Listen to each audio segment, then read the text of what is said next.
I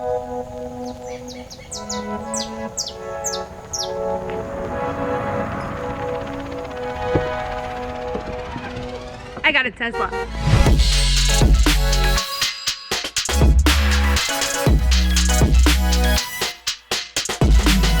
Okay, to tell you the truth, I did not buy this Tesla, but I do have it today for a very important reason. So I'm not going to lie to you. I rented it, and to give it a thorough test drive, we're going to take it all the way to Austin to meet someone who might be a familiar face to you. It's Christy! Hi.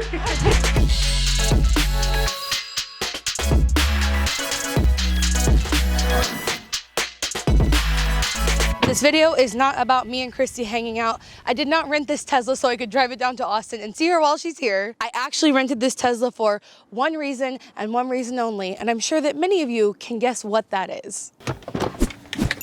And that reason is to create a clickbait title so that you would watch this video discussing if electric cars are the solution to the climate crisis. You see, the way traditional gas-powered cars affect the climate is by emitting greenhouse gases. The more greenhouse gases we emit, the more our atmosphere holds heat, hence global warming and or what we now refer to it as climate change. The data shows a very clear start to exacerbated warming when the Industrial Revolution started, when humans started emitting greenhouse gases and therefore affecting our natural climate. Today, transportation is obviously a huge part of that, and individual cars are an even bigger part of it. So the basic thought process here is, can I go from driving my gas-powered car emitting a ton of greenhouse gases to driving an electric car, which is essentially a zero emissions vehicle, but is there more to the story than that? According to the data, a US citizen emits around 20,000 tons of CO2 per year. The impact of 1 ton of CO2 released into the atmosphere is terrifyingly easy to measure. It melts 3 square meters of Arctic ice. So the average Swede's lifestyle is causing the disappearance of 30 square meters of Arctic sea ice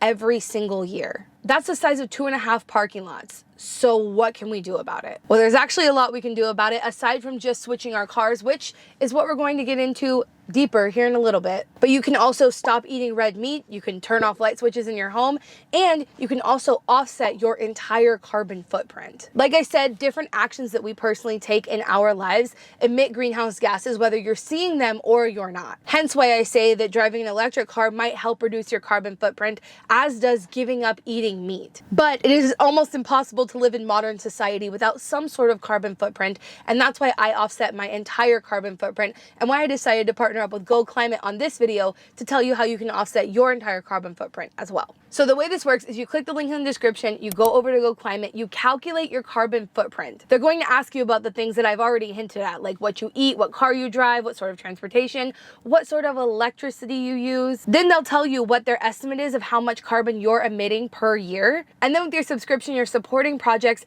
to help the climate crisis. For instance, they have one project right now that is helping capture greenhouse gases from a landfill, taking them out of the landfill and turning them into clean energy. So the money you use every month to offset your carbon emissions, Go Climate gives to projects like that. And the reason why I stand completely behind Go Climate is because they only support gold standard projects. There's a lot of greenwashing-esque out there and people saying that they're planting trees or offsetting your footprint, but by only supporting gold standard projects, you can feel really good about where your money is going. So you can offset your entire carbon footprint. I do mine for less than $10 a month, which is incredibly affordable, a lot more affordable than I thought it would be when I first looked into it. So I highly encourage you guys to go at least calculate your footprint, see what it is, and see what your average monthly cost would be to offset it so that you can support more projects that are actually doing good and helping our climate, even in areas where maybe you're not the perfect environmentalist, because none of us are. If you're interested in offsetting your carbon footprint, check the link in the description,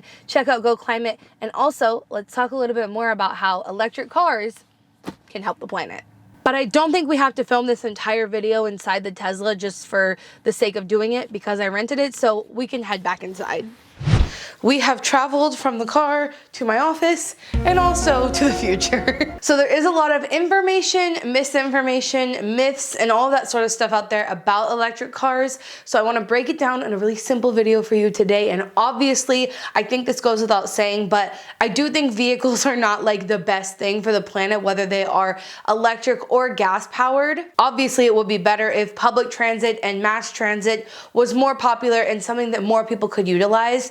But but I also recognize that the reality is that it's very unlikely that we're going to be going back to not using a lot of personal vehicles, especially in the way that a lot of our society is already structured and set up. That the assumption is that most people own a car. I shouldn't say that. In the US, that's how it is, especially here in Texas. And so I just want to preface this section with that information in mind.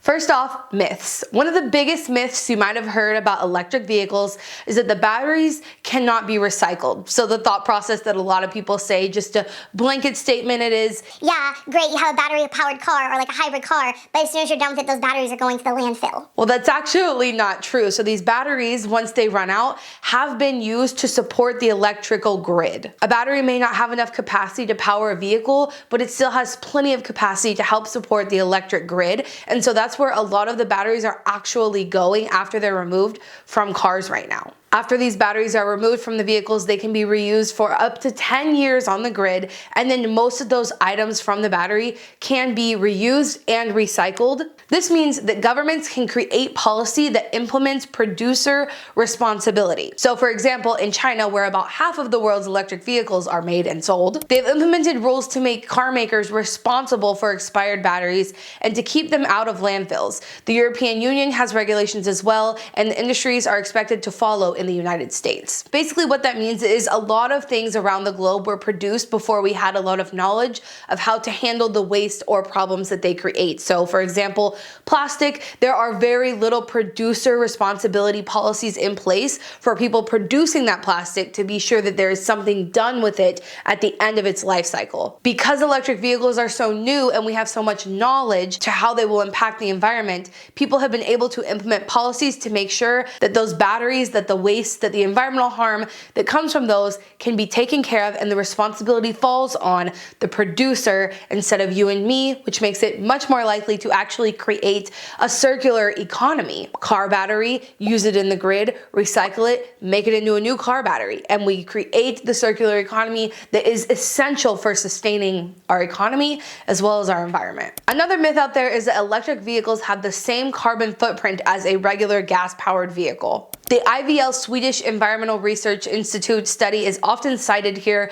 but there is plenty of research and data and viewpoints to this research study that kind of break it down to be not so credible after all. There is an entire article that breaks down all of the mistakes that that study made and makes it very obvious that basically impossible for electric vehicles to have the same footprint as a gas-powered vehicle. That's always important, especially when we're talking about sustainability, to look at things from multiple angles, because there are so many different ways to do a research study. And so in this case, highly recommend this article that breaks it all down, and I'll leave it linked in the description for you. So for the pros of electric vehicles, there are quite a few, and one of them is that the grid itself is moving to renewables very, very quickly. Companies and cities and states, even countries in some cases, are setting goals to make themselves completely operating on renewables in the year 2030, 2040, 2050, and we're making significant progress to get there in many places. Once the grid runs mostly off of renewables or totally off of renewables, there's no argument that charging your electric vehicle with a renewable energy source is better for the planet than running it on fossil fuels. So thumbs up for the grid transforming to renewables in a pretty fast way in a lot of places. Another really big pro for this is that electric vehicles are actually much more efficient than fossil fuel powered vehicles. So let me just read to you some math from a wizard himself. According to Brian Feldman, a robotics expert, he has the math to back up this claim. Consider the Tesla Model S, which has an available 85 kilowatt battery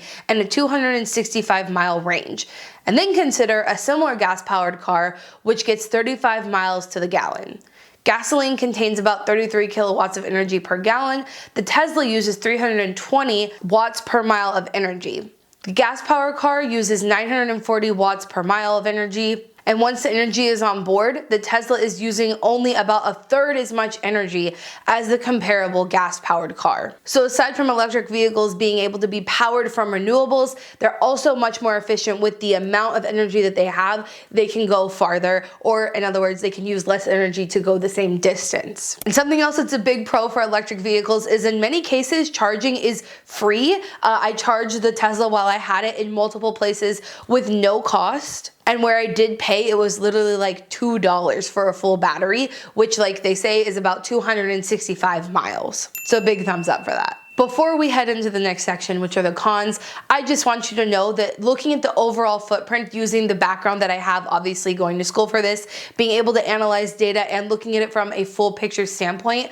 I'm absolutely pro electric vehicles and or hybrid vehicles. And I'm actually in favor of buying them secondhand or new, because I think buying them new shows that there is a demand for this technology, for the future of electric vehicles. And I also think secondhand is fine, obviously, if that's the choice that you choose to go with. I think either is a good idea, but there are some cons to electric vehicles or some criticisms to them, so let's cover those.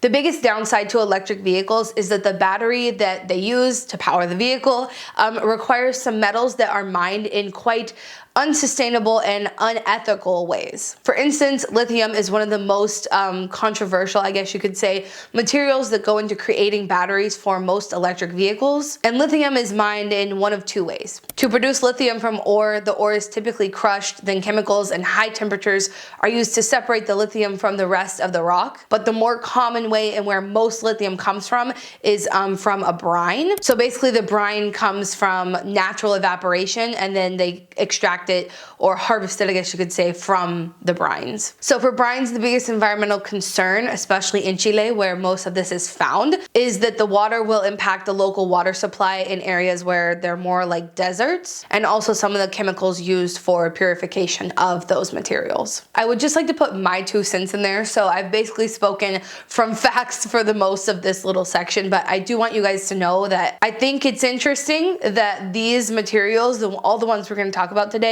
have been used in many items of technology for a very long time and have received little to no criticism on a massive scale. For instance, lithium is in basically every piece of technology you use, from cameras, computers, laptops, your phone, literally everything. But you don't ever hear criticism of those things. Another material that is quite controversial is cobalt, which is used in these batteries as well.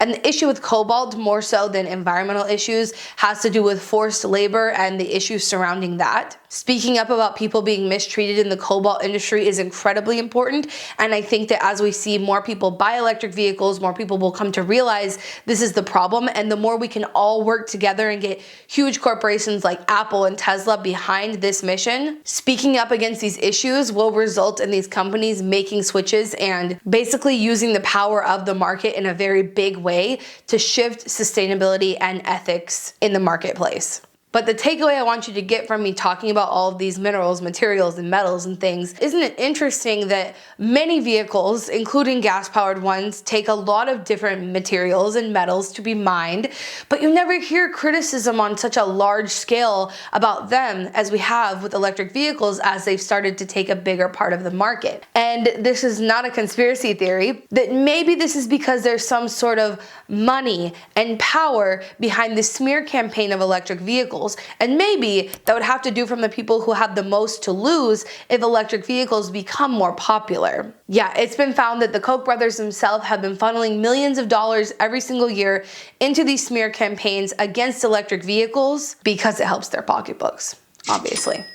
With the myths and pros and cons in mind, I have a few key points I want you to take away from this video. First of all, there is always room for improvement and always room for criticism, but I think it's important to always take any piece of information with a grain of salt and look for alternative professionals commenting on that study and figuring out if it was funded by a sketchy source, if they made purposeful mistakes in the study to make it look one sort of way, and just be conscious with where you get your information from and don't ever settle for only one source. There are issues surrounding these minerals, materials, metals, etc. And I think that's important, and I think we keep fighting for those things to get better. But the good news is there's a lot of attention on it where there wasn't in the fossil fuel industry, whatever. But the good news is that those metals can be made more sustainable, can be made in an ethical way, can be completely reused, recycled, and recovered from where they have been used, whereas fossil fuels cannot. Plenty of people have also been taken advantage of in the fossil fuel industry. We've seen complete and utter environmental disasters, human rights violations, all of those things within the fossil fuel industry as well. So it's important that when you look at the fossil fuel industry essentially tearing down the electrical vehicle industry, that we compare and contrast all of the issues that have come from the former as well. The biggest takeaway here is also that electrical vehicles are much more efficient with the power source that they have than a fossil fuel powered vehicle. The most important thing here is to reduce your environmental footprint by purchasing as little as you need. That's why I'm always talking about eco-minimalism, because the issues that we've talked about today surrounding minerals and mining and all of that come along with, like I said, literally almost anything you own, from your cameras to your computers to your laptops, your phone. A lot of these issues are in our everyday lives, and everything that we purchase, people are being exploited, our resources are being taken advantage of, and so that's why I'm always advocating for eco-minimalism, which is purchasing as little as you can to have the smallest environmental footprint that you can. Well, this is a bit of a different video for me, so I am very excited to read your feedback in the comments. And if you want to know about my personal thoughts after renting a Tesla for a week, if I would buy one, if I think they're good, if you want to know my personal thoughts about them, make sure you're subscribed to my newsletter, because I'll be talking about that in my secret video this upcoming Monday. And last but not least, please, please, please don't forget to check out Go Climate. If you aren't ready to offset your entire carbon footprint yet, you can still definitely go get it calculated with them and just check out their website. I think they're amazing, and thank them so much for partnering with me on this video. And remember, until next time, you cannot do all the good that the world needs, but the world needs all the good that you can do. Bye, guys.